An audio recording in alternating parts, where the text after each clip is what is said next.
So pretty much most of my sales, actually nearly all of them, I don't have to talk to anybody until they're already booking to come in or they've already bought a stuff. You jumped into couch flipping full time about a year and 3 months ago. And since then, you've made more money than you've ever made before. Now what I'm doing is I'm having video ads and then people are going to my website. And then from there, they can message me or they can just buy the sofa. You were telling me this earlier. You are almost completely independent of Facebook Marketplace, which I think is the big shift that you've made. I hadn't consciously thought about this until now, but every unlock of my business has been on the supply side. Just hustling isn't going to cut it. You need to evolve and you need to be more thoughtful. So hustle isn't a strategy when it comes to building a business. It's sort of a prerequisite. This is one of the traps that I've put myself in, and I wasn't conscious of it until I was in the last mastermind where you pointed out that some people will. Welcome to another episode of the Couch Pod. Today, I'm joined by Keon of AdaptiSeat out in Greensboro, North Carolina. Keon has been a friend of the pod appearing in the past, but he's recently moved into a new warehouse and has made some exciting progress in his journey as a couch flipper into a furniture business. So Keon, thank you for joining us on the Couch Pod. Really excited to hear a little bit about your journey and where it's taken you. Thank you for having me.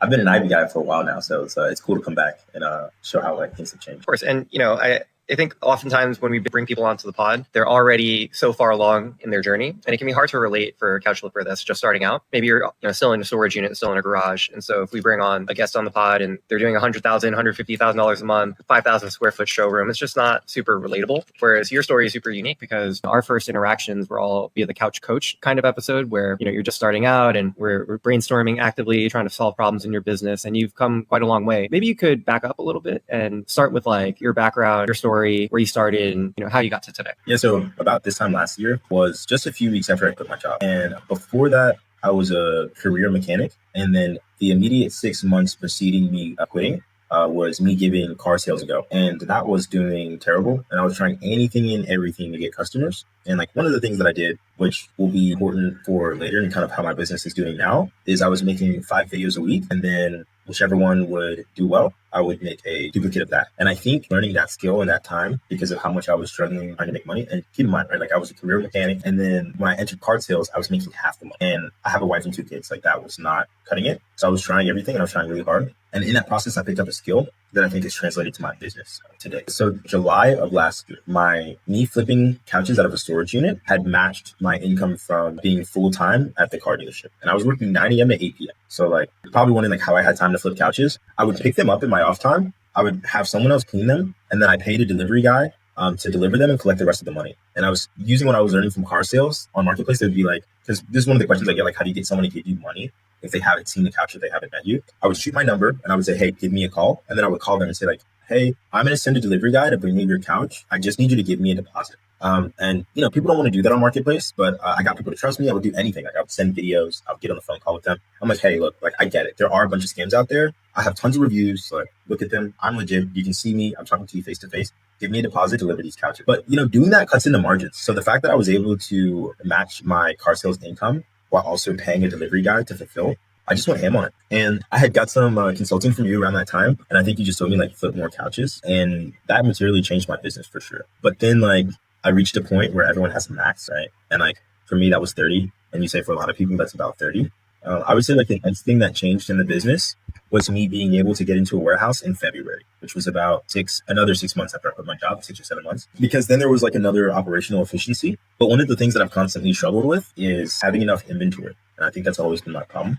But like as far as how my business has developed, I would say the biggest changes would be like quitting my job, moving into a warehouse, and then also doing a couple of different things with inventory. I hadn't consciously thought about this until now, but every unlock of my business has been on the supply side because it doesn't seem that I've really been constrained by demand very much. Good problem to have. Yeah.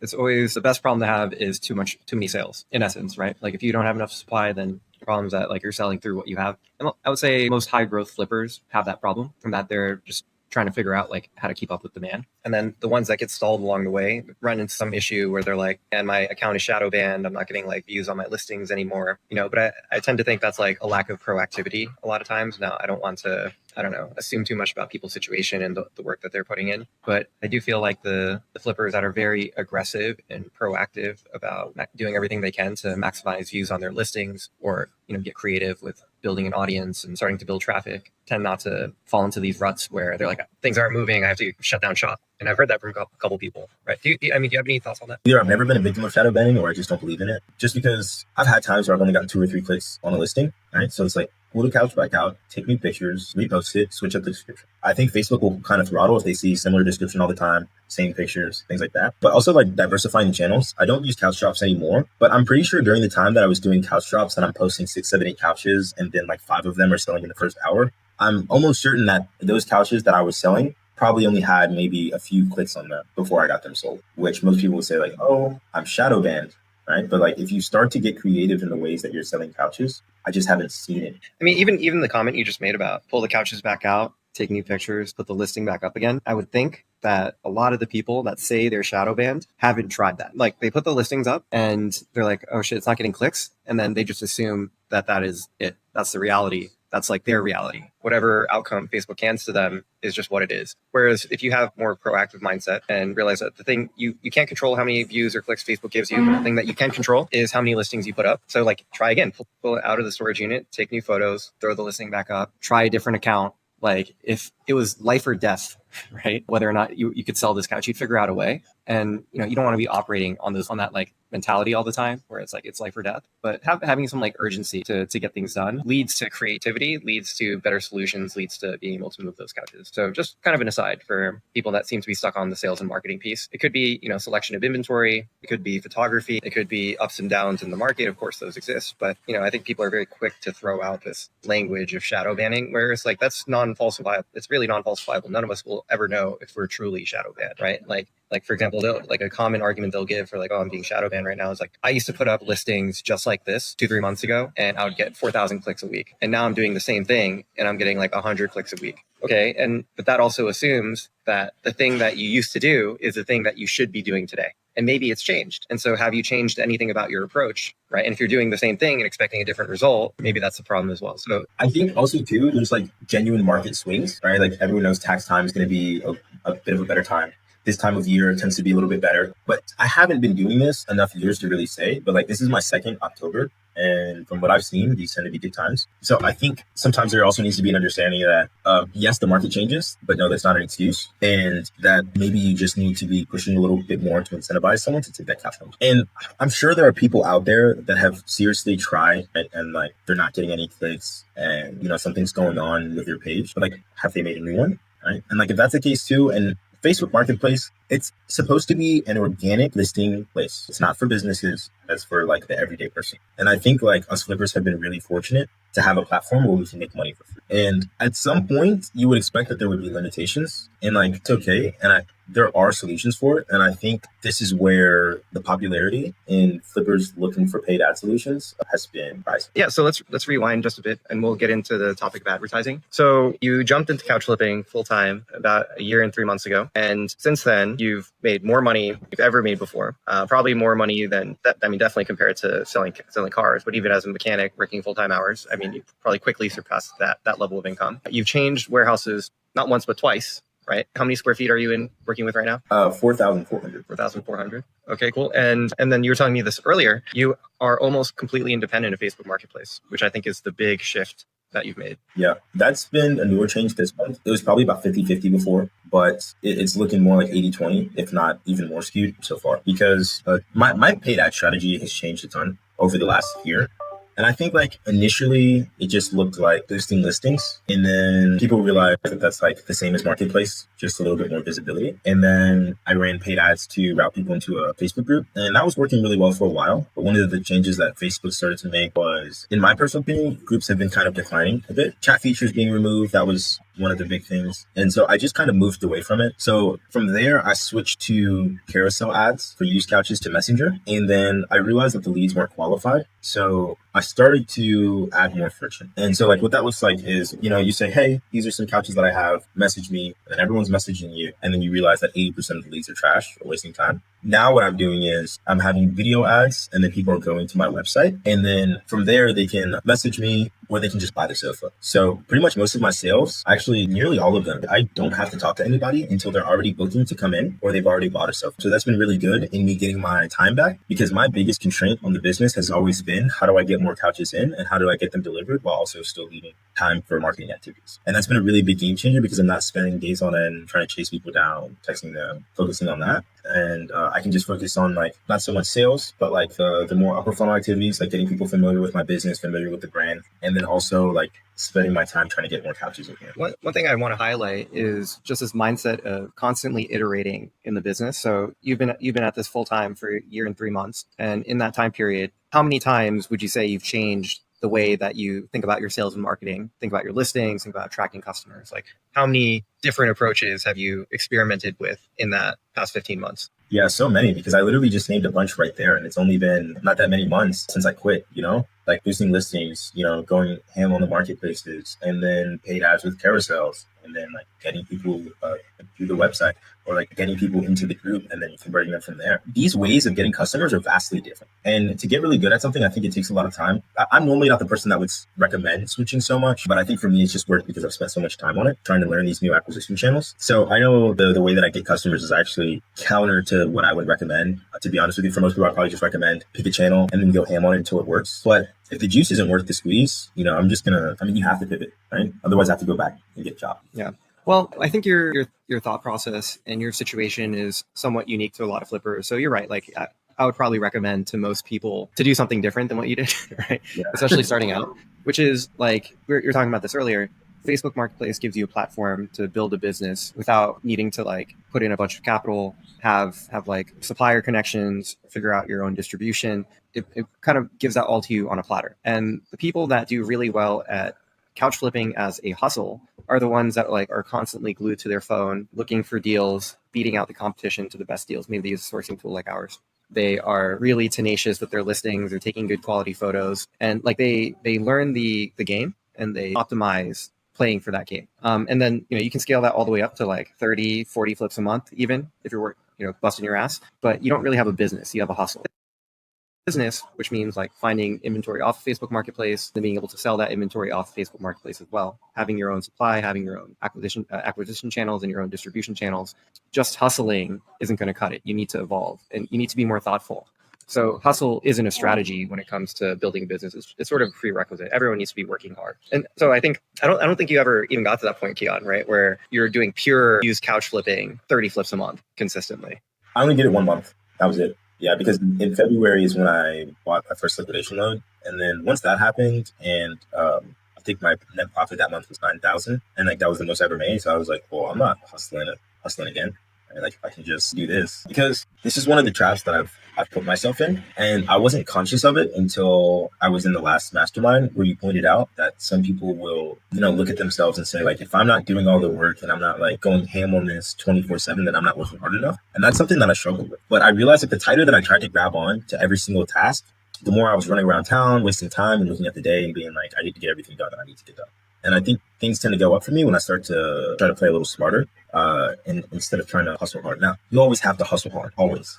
But I'm saying like hustle harder as the solution. Every time I attempt that, it just doesn't go my way. Yeah, absolutely. There's only so much hustle you can, and I honestly, I think it's a little bit of a toxic mentality. I think people need work-life balance. I think maybe if you're wired like an Alex Hormozy, work 6-7 days a week and 12 hours a day, and that's just fine. But most people, they need like time to themselves. They need time with their family. They need to engage in other activities besides work. And, that probably is intellectually and spiritually and physically enriching and rejuvenating for people, which allows them to get back into their work with more focus and more creativity and just do a better job overall. So, I think hustling is very important. We're in a hustle community of sorts, but shouldn't over index on pure hustle. And it's something that I learned personally, especially this year. There's like a lot of stuff on my plate that I knew I had to do that I frankly was just not getting done. And I internalized that.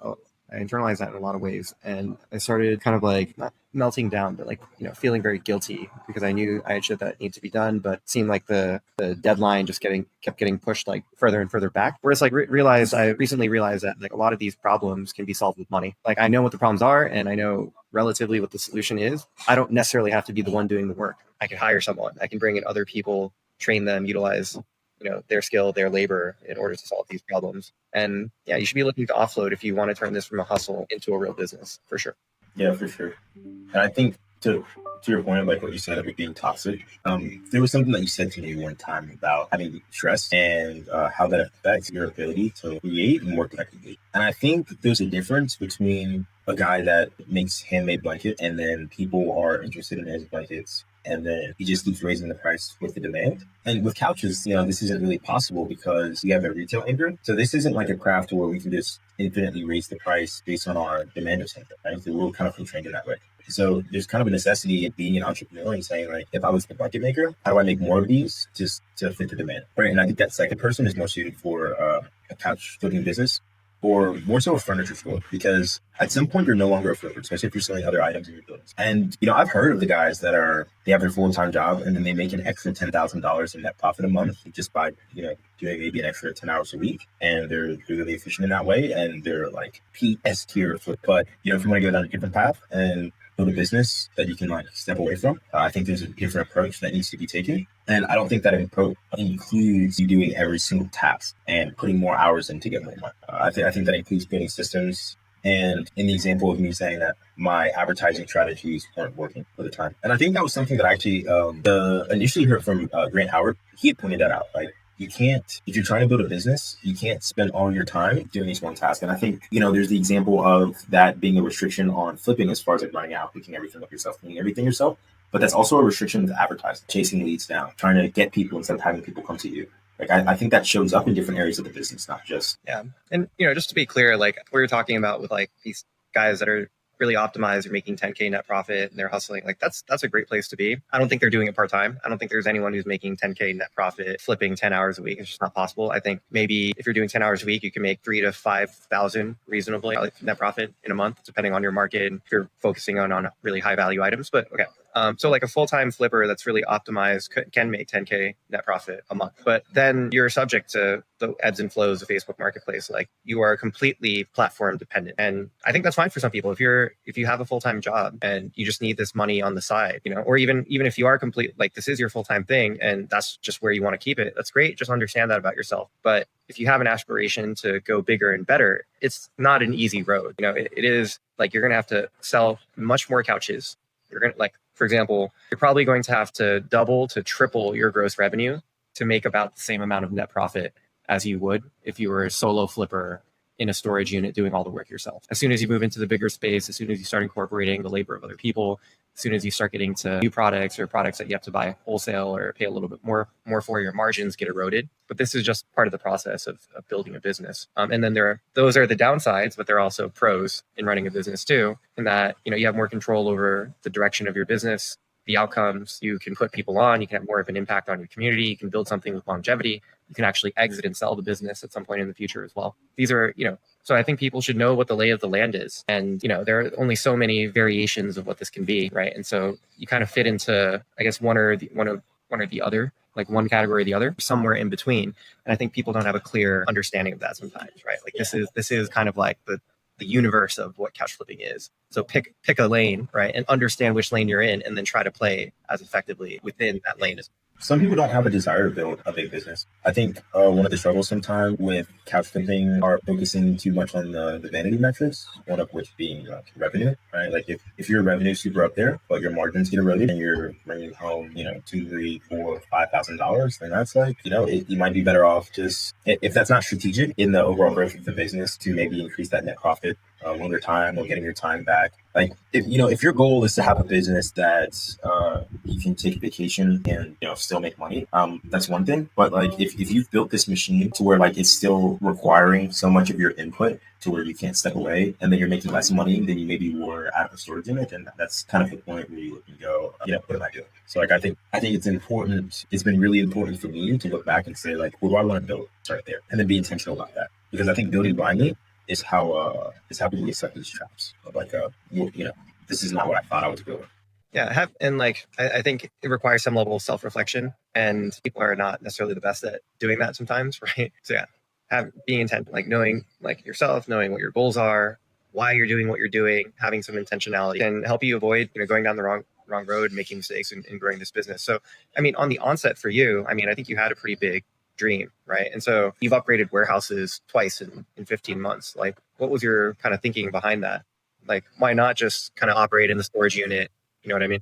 So, dude, I want a legit business, and like right now it's still kind of raw. And I think I know that my struggle sometimes is operations, but I just want to to market and manage. And to do that, I need to build a certain kind of business. And I think upgrading spaces and having people that are working in here is what allows me to do that. So it just suits my goals, right? Like, am I most happiest when I'm coordinating things? Or am I most happiest when I'm like grinding the hustle and I'm coming back from a delivery and I have that, $800 from a couch that I got for free, right? And I think for me, when I was at the car dealership orchestrating deals and my hands weren't really on it, but I was still making money, that was exciting for me. So it's like, it's almost like I'm still chasing that, right? So it's like upgrading the warehouse spaces allows me to do that, because what's going on now is I have 2,200 square feet. Of one side is the office that I'm in now, the bathroom, and then just like staging area. I'm sorry, not staging area, showroom floor. And then I have the other 2,200 square feet, which is stock, staging, and used couches. And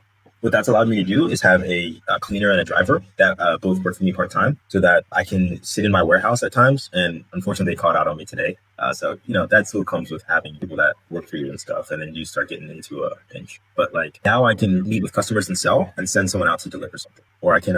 And the reason why I would say that's different than me doing it in a storage unit is that I'm doing a lot more volume than I was in a storage unit, because of the fact that I can hold more inventory and get things up quicker by having people that are working with me. And I think like more volume supports people being able to have individual jobs in a way that I would say that flipping out of a storage unit doesn't. Because from what I've seen personally, is that if you try to do that same thing at a smaller scale and try to make the difference by like trying to sell faster and faster, it doesn't end up working that way. Me personally, I've just seen it erode margins because I've tried it. I think most people, when they're bringing on their first hire, they should not be looking for someone that's like a pure specialist, i.e. like this guy's going to come in, he's only going to do deliveries. This guy's going to come in, he's only going to do cleaning. I think they want to bring someone in, because like the more they own someone's time, like the more they're dependent on you as their source of income, the more you have their attention, right?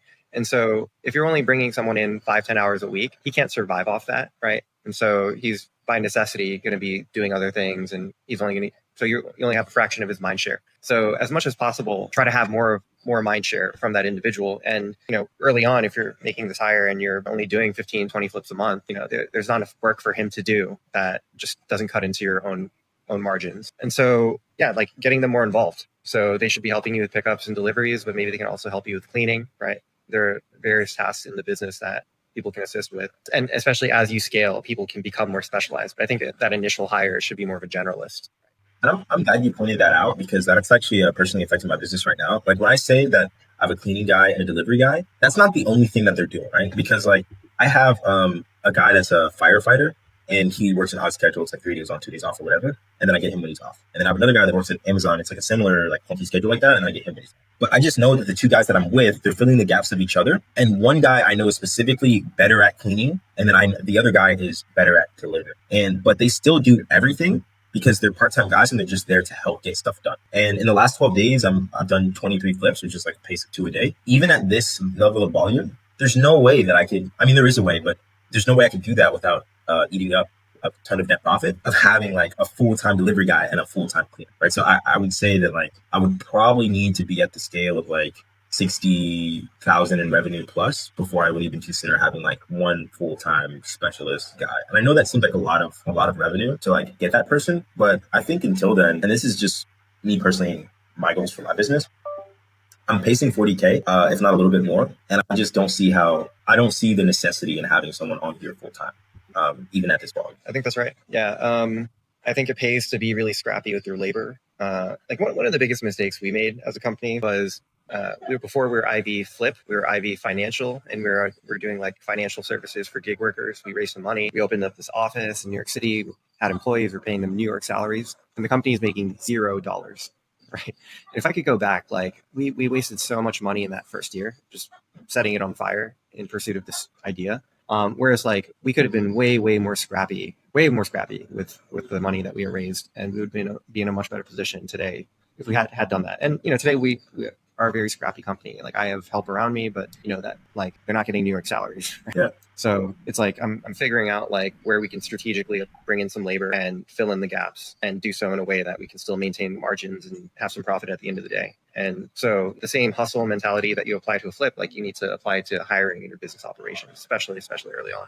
So I think those numbers are just about right. Yeah. To be blunt, I think at times it could be an ego thing, because, and this is me like speaking to myself personally, like I want the full-time guy. Like I want the big warehouse, and I want to like You're like, oh, I have this big thing and I'm doing all this revenue and all that stuff. But like the more I grow, the more I realize I'm like, well, the dollar unlocks come from being intentional with certain moves, and it's not it's very rarely the like flashy looking like I've made it, I'm super successful move. Like right now, like I have all this warehouse space and like I don't have open hours yet because I don't have a full-time guy, and that would be one of the things that would make me, feel and look better. Like I have this full-time guy and like in the warehouse. And I'm sure there would be some type of like unlock there. But right now I'm working on getting my Google reviews up to where people are finding me through SEO. And I think that would be a good step to get in place first before having like completely open hours. But if I were to skip that, right, and not be so intentional because I'm like, I just want to have someone in place, then I think I would eat like, $4,000 trying to put someone in here, just trying to look better, and then realize that I'm not getting the ROI that I thought I would. Yeah, no, it makes sense. And dude, you're a young entrepreneur. I mean, how old are you now, Keon? I'm 24. 24? 24. Yeah. I mean, dude, you have your shit way more together than I did at 24. So hats off to you. But yeah, like I remember being your age, and yeah, I've been doing the entrepreneur thing for a while. It's about my 10th year. I'm 33 now. So I started around 22, 23 as well. And just like when you're that age, and I dropped out of school, right? I had a year left of university. I ended up dropping out. I dropped that senior year. Yeah, I dropped out senior year. So I didn't have a degree, and I had this huge chip on my shoulder where I'm like, I'm going to do this entrepreneurial thing. I'm going to make something of it. And just like having employees or having a team or organization I built, like something that I could sort of hang my hat on and feel proud about, was so important to me. And a lot of that was just, it was pure ego. It was pure vanity. Like behind it, it's like I was still really struggling. I had like lots of student debt, not making that much money, even if the business is making money. Like how much of that is actually seeing my pockets after I'm paying out people? It's very, very little. And I really didn't start figuring out things until like 2020, I would say, like with my life in general. So it took some time. And yeah, and so I think, people get into business and maybe they have that same chip on their shoulder, and they have like an image that they're trying to project. And, like that that mentality does not serve you. It causes you to rush into decisions and make stupid mistakes. Oh, there's one thing that I don't want to forget, right? And it might be a little bit of a gear switch, but this would be like a really good time to talk about the benefits of having a showroom and having things laid out. And then also how that pairs with something like the Ivy Flip Return. Because those White Oak entertainment centers have been great upsells. Having other items have been great upsells. Because when you're running paid ads, you have a fixed customer acquisition cost, fixed in the sense of like, if they come in and buy other things, you're not paying for that again, right? So say you spend $100 to get someone in here and they buy something that cost me $800, but I sold it for $1,300, right? So then I made $500 gross profit plus another $100 for delivery. And then maybe my labor on that delivery is like 20 or 40 bucks, whatever. Right. So I made roughly $600. Well, that happened. And then someone came in and I have these White Oak entertainment centers that retail for $3,400. And I said like, hey, I'll sell this to you. They're $3,400. Like look at the website. If you bundle it with the sofa, I'll sell it to you for $700. Well, they cost me $350. Right. So it's like to go from $600 in gross profit, right, minus my $100 cost of goods. I'm sorry, my $100 cost to acquire the customer. So then I made $500. But then if I add another $350 on there, that increases your profit by quite a bit just by adding another item on. And like operationally, it's efficient because you're just delivering an item to someone that was already having something delivered anyways. And that's been really exciting because that's something that I've been learning as recently as the past few weeks. Not learning, I always knew that was a thing, but like actually being able to implement it and seeing myself make more money has been really cool. Yeah. Let's give the pros and the cons, right? Like, so there is something to be said for focusing on a couch-only business. And we all know couches are like big, beautiful items, centerpiece of everyone's home, and they have these hefty profit margins. And so it's like a valuable thing to buy and sell and flip, why there's an entire industry around it. And there's another positive element of being really focused in on the things that are doing well for you, right? And so like if you have something that's working, put your blinders on and focus on that thing until you max out what you can do with that thing. But there is also, and like, so those are the pros. But then the counter to that is there with anything, as you push it to a certain level of scale, you will reach a point of diminishing returns, right? And so if you're so focused on couches that you're putting your blinders on to legitimate opportunities for other kinds of inventory that are relevant to your customers that you could be making money on, that's when it becomes a problem. And so, understand what the pros are and then understand what the cons are of being so pigeonholed on couches. And, we've been doing the returns program at IB since the beginning of this year. And when we started out, we were processing about $25,000 a month in returns. That was February. Last month, we did about $500,000 MSRP of returns flowing through our network. By the end of this year, it's going to be close to $1 million a month. And so it's grown substantially. And I can tell you that one of the hardest challenges that we had in growing the returns program was just finding flippers that were willing to take our products, and I would send them like a brand new dining room set for like 10, 12% of retail. We're and it's like the pricing is higher now because now like our network and we understand that these items can be resold for like 40, 50, 60% of retail, even higher sometimes, right? And so they're very valuable. Like if I send you a $3,000 dining room set and you get it for $300, you can make $1,000 on that easily. But yeah, the hardest challenge is just like getting people to take the items. They're like, oh man, like I've never sold a couch for more than $800 before. I've never, sold a table. I've never sold Barstool. I've never done this. I've never done that. And so they just don't think it's possible. Whereas like there's an entire world of furniture out there. There's very clearly a market for things other than couches because they get produced, right? They like furniture retailers and manufacturers are not making and selling these things because there's no market for it. And so if you can layer in other kinds of furniture in a way that's complementary to couches, that's probably a good way to grow and expand. And I don't think we've seen any multi-million-dollar furniture businesses that are couch only. Yeah, I mean they inevitably expand into other categories of furniture. And if they are couch only, last point, if they are couch only, they're manufacturing the couches, they're not flipping couch, like purely flipping couches. I've not seen to this date like multi-seven-figure couch only furniture store.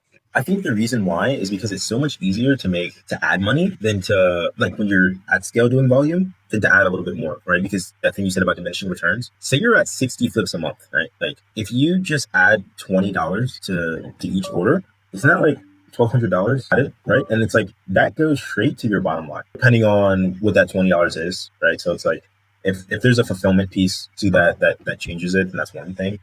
But like, say you're doing 60 flips a month and they're all new couches, you just raise the price by $20, right? Nothing else changed. You make an extra $1,200.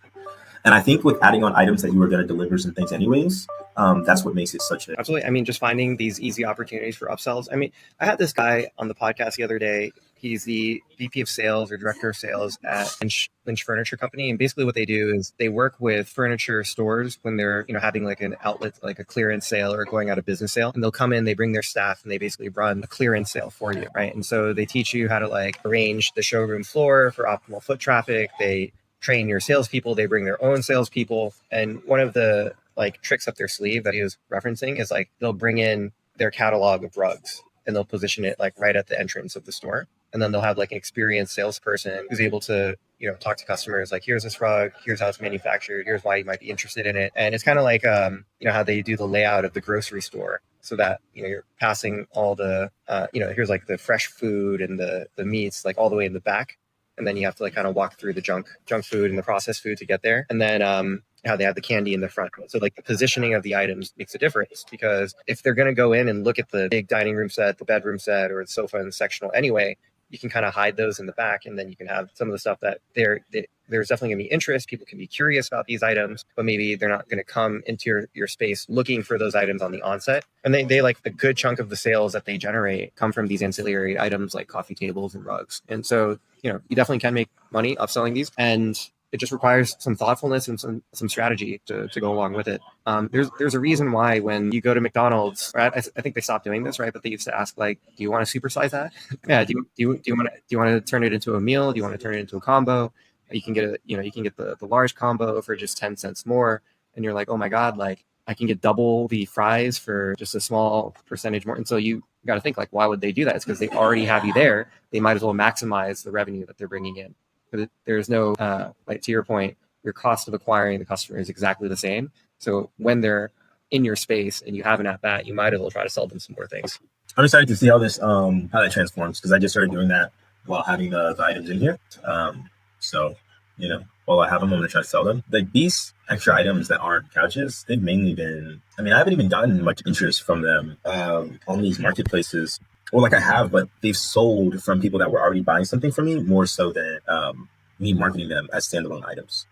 So that's been really cool to like pretty much double my gross profit from someone that was already here buying. And with like the media consoles, I know you're a little bit on the fence about taking just because the MSRP was so high on those. Right? I think like per item was like $3,500 per media console, and I'm glad you tested them out though, and you found some success, just like that genre of item. And I would say like the media consoles that we've brought in via the returns program are actually really, really good. They're a little bit heavy and they're hard to move sometimes, But like they actually are extremely high margin flips. Like consistently, what I'm seeing is people are making $800 to $1,200 per media console when we're able to get their hands on one. To be honest with you, a lot of the times when I'm seeing these things, I'm buying them because you're sending them to me. And when I do that, it normally turns out well. But most of the times, like when these items are coming through, I'm like, Charles, man, like, what are we doing here? But it's worked out. It's worked out well. Cool. And just a quick plug for anyone who is interested in receiving some of the mentorship, the community that Keon has benefited from and being able to grow his business. We also have been working really hard to expand our footprint of retailers, and we can get couch flippers and furniture stores direct access to like new inventory from brand name retailers at a fraction of retail. 10, 15, 20% of retail. Oftentimes these items are like new, they're new in box, and they're ready to go. And so instead of having to scrounge through Facebook Marketplace looking for your next deal, you can come to Ivy Flip and we'll get you plugged in. Just remember to apply using Keon's link below. It'll be in the description for this video.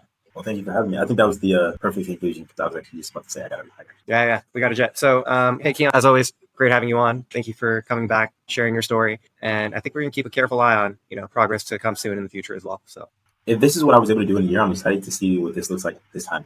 let's see year 2. Let's see year 3. Let's keep it rolling. So, all right, cool. Thank you, brother. Ciao.